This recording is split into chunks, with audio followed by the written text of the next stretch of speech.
Women drinks a glass of milk every night before bed, but tonight the taste is clearly different. At first she does not pay attention. However, the next morning when she wakes up, she feels strong pain and bloating in her stomach. Even more strangely, she always leaves the first button of her nightgown undone. But now it is mysteriously fastened. She instantly realizes she may have been attacked last night.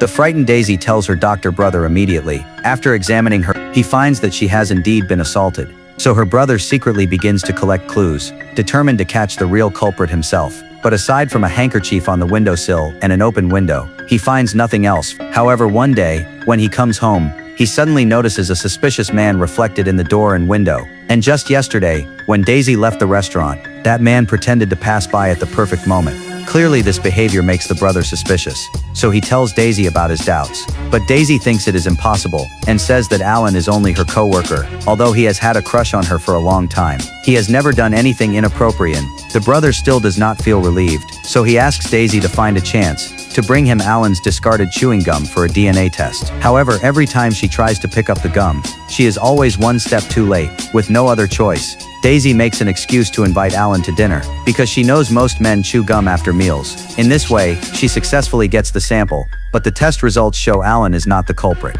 She feels relieved at once to apologize. Daisy decides to invite Alan to dinner again, but she never expects one sentence from him to completely shock her. 你是不是受到了什么伤害？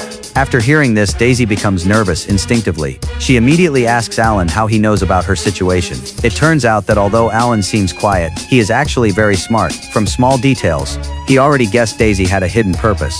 And every time he chewed gum, Daisy would wait in the pantry nearby until the first dinner. When Daisy directly asked him to chew gum, Alan finally became sure of his guess, and that piece of gum was done on purpose.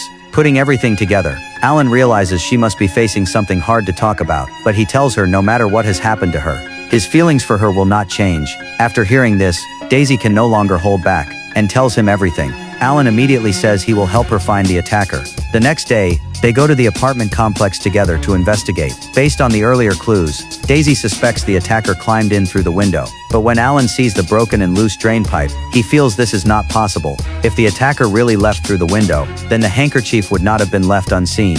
All the signs show the attacker did not enter through the window, and in a fully locked room, there is only one possibility. The attacker hid in the apartment beforehand. He used Daisy's habit of drinking milk every night, and added an aesthetic to it in advance. After Daisy passed out, he assaulted her. The handkerchief on the windowsill was only a distraction. The only purpose was to hide the truth that the attacker was someone she knew.